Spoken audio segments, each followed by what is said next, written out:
میرے حبیب کریم سید عالم صلی اللہ علیہ وسلم سے حضرت فاطمہ نے کہا یا رسول اللہ، جو بی بی اللہ کے قریب ہونا چاہے، جو رب کا قرب پانا چاہے، جو اللہ کی ولیہ بننا چاہے، مجھے کوئی نسخہ بتا دے میں عورتوں کو بتاؤں۔ تو میرے حبیب نے فرمایا جو بی بی جتنا گھر کے اندر رہے گی، جتنا گھر کے اندر رہے گی، جتنا گھر کے اندر رہے گی، اتنا ہی وہ اپنے رب کے قریب ہوتی جائے گی، اتنا ہی اللہ کا قرب پاتی جائے گی، اور جتنی ساجد حج کے باہر نکلے گی، جتنی صبرے گی، اتنی وہ اللہ سے دور ہوتی جائے گی۔ جتنے قدم اس کے گھر سے دور نکلیں گے، اتنے ہی قدم اس کے اللہ کے قرب سے دور ہوتے جائیں گے، اتنے ہی قدم۔ مائیں، تمہاری دعائیں قبول ہوں گی، میری ماؤں تب قبول ہوں گی جب تم گھر میں رہو گی۔ بیٹیوں، رب کریم کا قرب اس وقت نصیب ہوگا جب تم گھر کے اندر رہو گی۔ تو بھائی، قیمتی چیزوں کو غلاف چڑھتے ہیں۔ کسی نے کبھی کیمسٹری غلاف پہ نہیں چھپائی، فزکس نہیں چھپائی، کبھی کسی شاعر ادیب نے اپنا لکھا ہوا شاعری کا کلام نہیں چھپایا۔ غلاف جب بھی چڑھتا ہے قرآن پاک پہ چڑھتا ہے۔ میرے بھائی، کروڑوں اور اربوں اور خربوں کا مکان بنا کے لوگ اس کو غلاف نہیں چڑھاتے۔ غلاف جب بھی چڑھتا ہے بیت اللہ کو ہی چڑھتا ہے۔ جو چیز قیمتی ہوتی ہے وہ غلاف پہ ہوتی ہے۔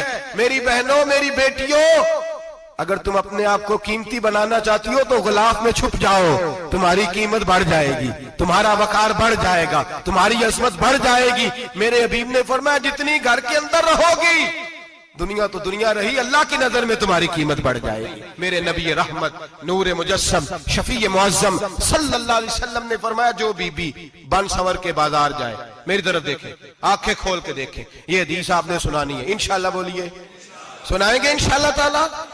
بول کے انشاءاللہ کہیے، آپ کو ثواب ہوگا، سنائیں گے انشاءاللہ؟ میرے نبی کریم صلی اللہ علیہ وسلم نے فرمایا جو عورت بن سنور کے بازار جائے، اب تو خیر بیویاں برقع پہن کے جاتی، برقعے پہ بھی کڑھائی کی ہے، برقعے پہ بھی کام کرا ہے، برقعے پہ جو کام اور نقش نگاری ہوئی ہے وہ 10,000 کی ہے۔ برقع پردے کے لیے پہننا تھا، دکھانے کے لیے۔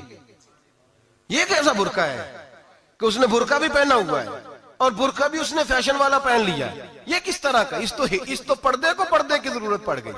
میرے حبیب پاک علیہ السلام نے فرمایا بلا ضرورت، عورت کو اجازت ہے بیمار ہو تو ڈاکٹر کے پاس جائے، عورت کو اجازت ہے ضرورت پڑ جائے گھر میں سودا سلف نہ آتا ہو تو لینے چلی جائے، عورت کو اجازت ہے اگر گواہی کی ضرورت پڑ جائے تو پردہ کر کے قاضی عدالت کے پاس گواہی دینے جائے، عورت کو اجازت ہے حج پہ جائے، عورت کو اجازت ہے عمرے پہ جائے، عورت کو اجازت ہے کہ اگر کسی وقت جہاد کے لیے عورتوں کی ضرورت پڑ گئی تو حضرت فاطمہ اور جناب عائشہ کی سنت ادا کرے، جہاد کو جائے۔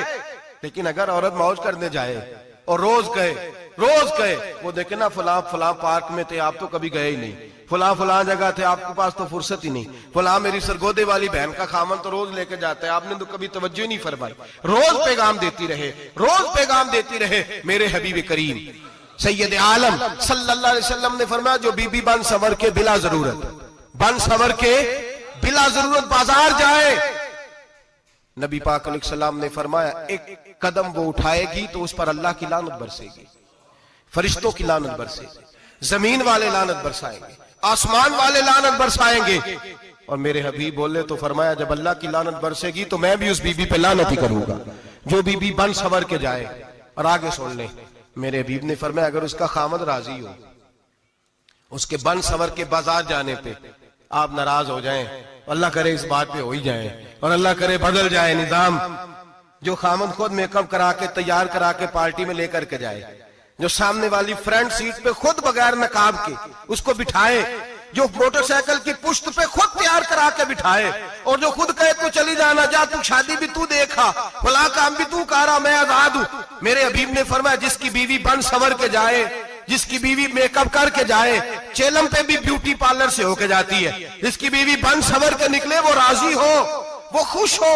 بعض ایسے منع کرتے ہیں، ناراض ہوتے ہیں، وہ گناہ صرف عورت کے ذمے ہے، لیکن اگر عورت بن سنور کے نکل رہی ہے اور خامد راضی ہے، وہ کہتا ہے ہاں ہم ماڈرن ہیں، ہم جدید دور کے ہیں، ہاں جدت اسی کا نام ہے، ہاں پھر لوگوں کو پتا کیسے چلے گا ہمارے پاس پیسے ہیں، کیسے پتا چلے گا کہ 3 گاڑیاں ایک ابا جی کے پاس ہے، ایک بیٹی کے پاس ہے، ایک بیوی کے پاس ہے، کیسے پتا چلے گا کہ ہم بہت تعلقات والے ہیں، ابا جی فلاں شادی پہ، بیٹی فلاں گھر میں اور بیوی فلاں گھر چلی گئی، ہمارے تعلقات زیادہ ہے اس لیے ہمیں زیادہ جانا پڑتا ہے۔ میرے حبیب کریم علیہ السلام نے فرمایا عورت بن سنور کے جائے خامد راضی ہو، وہ جتنے قدم اٹھائے گی اتنے ہی اپنے خامد کے لیے جہنم میں مکان تعمیر کرے گی۔ فرمایا اس کے خامد کے لیے اتنے مکان دوزخ میں تیار ہو گئے، وہ جلایا جائے گا، وہ تپایا جائے گا، وہ جہنم کی آگ کا ایندھن بنے گا۔ اور میں نے شاید آپ کو درجنوں بار حدیث سنائی ہو، میرے کریم رسول نے فرمایا بی بی ایک ہوگی پر 4 آدمیوں کو جہنم میں لے کے جائے گی۔ یا رسول اللہ کس کو؟ فرمایا باپ نے پردے کا نہیں کہا تو باپ بھی دوزخ میں جائے گا، اگر بھائی نے پردے کا نہیں کہا تو وہ بھی دوزخ میں جائے گا، شوہر نے پردہ نہیں کرایا تو وہ بھی جہنم میں جائے گا۔ وہ بیٹا جو کہتا تھا نا 1.25 لاکھ کا موبائل لینا ہے، تو اماں نے گھر کے اندر شور ڈال دیا، مجبور کیا خامن کو، لے کر کے دیا۔ اس بیٹے سے پوچھا جائے گا تو ساری ضدیں اماں سے منواتا تھا، یہ تو نے کیوں نہیں کہا پردہ کر لے؟ اور اب تو بی بی ذرا 40 سال کی ہوتی ہے تو کہتے ہیں میری خیر ہے، میں بوڑھی ہو گئی ہوں، میری خیر ہے، روٹیاں ساری کھاتی ہوں، باقی سارے کاموں میں جوانوں کی طرح ہوں، پردہ نہیں میں نے کرنا، میری خیر ہے، فلانا تو میرے بیٹے کی طرح۔ ظلم کی حد ہے، ظلم کی حد۔ کزن ایک دوسرے سے ہاتھ ملاتے، کزن، وہ کس مصیبت کا نام ہے؟ کہتے ہیں یہ بھائی ہے، او بھائی یہ بھائی ہوتا تو اس سے نکاح ناجائز ہوتا، اب چونکہ اللہ نے اس کے ساتھ نکاح کو حرام رکھا ہے تو یہ تمہارا بھائی ہو سکتا؟ میرے رسول کریم صلی اللہ علیہ وسلم نے فرمایا سور نجس العین ہے، کتا بالکل ناپاک نہیں ہوتا، کتا بھیگ جائے تو بعد اوقات ناپاک ہوتا ہے، یا کتے کے منہ سے تھوک نکلے تو ناپاک ہوتی ہے، سور نجس العین ہے، پورا ناپاک، خشک بھی ہو تو ناپاک ہے۔ میرے حبیب پاک علیہ السلام نے فرمایا ایک سور ہو وہ پہلے ہی ناپاک، اور دوسرا پھر وہ سور گند میں لپٹا ہوا ہو، غلاظت سور کو لگی ہوئی ہو۔ فرمایا ایک تو سور جو نجس العین ہے اور پھر وہ گند میں لپٹ جائے، غلاظت میں بھر جائے، اس کے پورے وجود کو گندگی لگ جائے۔ فرمایا وہ سور گندگی اور غلاظت میں لپٹا ہوا تیرے جسم سے لگ جائے تو اتنا برا نہیں جتنا غیر محرم عورت کا وجود تیرے وجود سے لگ جائے تو برا ہے۔ کس قدر تفصیل دی، کہاں سے بات شروع کی اور کہاں میرے نبی نے سکھائی۔ کزن ہاتھ ملا رہی ہے، کزن کے ساتھ بازار جایا جا رہا ہے، کزن کے ساتھ فلاں کام ہو رہا ہے، کزن کو چچا کا بیٹا بھائی ہوتا ہے، اگر یہ سگا بھائی ہوتا تو اس کے ساتھ نکاح ناجائز ہوتا۔ خدا را آ جاؤ، لوٹ آؤ، واپس پلٹو دین کی طرف، لوٹو اس تباہی سے نکلو۔ یہ جو آگ ہے، یہ جو بے سکونی ہے، یہ جو تماشا ہے، یہ لاکھوں کمانے کے باوجود جو بے برکتی ہے، یہ بڑی بڑی فوجوں کے باوجود جو روز میتیں اٹھتی ہیں، یہ جو روز جنازے پڑے جاتے ہیں، یہ جو روز بیٹیاں بیوہ ہوتی ہیں، یہ جو روز ماؤں کے سہاگ لٹتے ہیں، یہ ہماری نافرمانیاں ہیں۔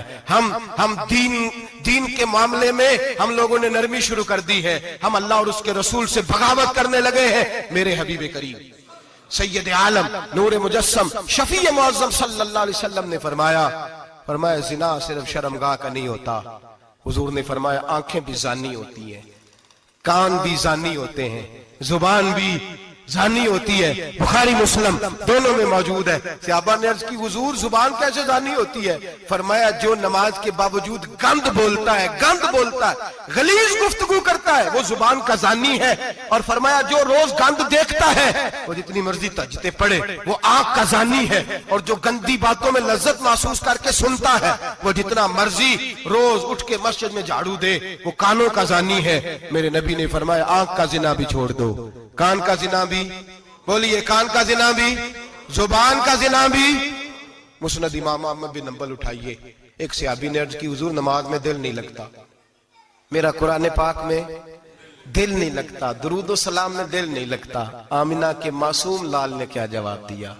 حضور نے فرمایا جا اپنی نظر جا کے پاک کر لے، اللہ کے نبی کا وعدہ ہے تیرا سجدے میں دل لگنے لگ جائے گا۔ جا اپنی آنکھ کو طہارت دے، وضو کرا، نظروں کو پاک کر، اللہ کے رسول کا وعدہ ہے تیرا قرآن پاک میں دل لگے گا۔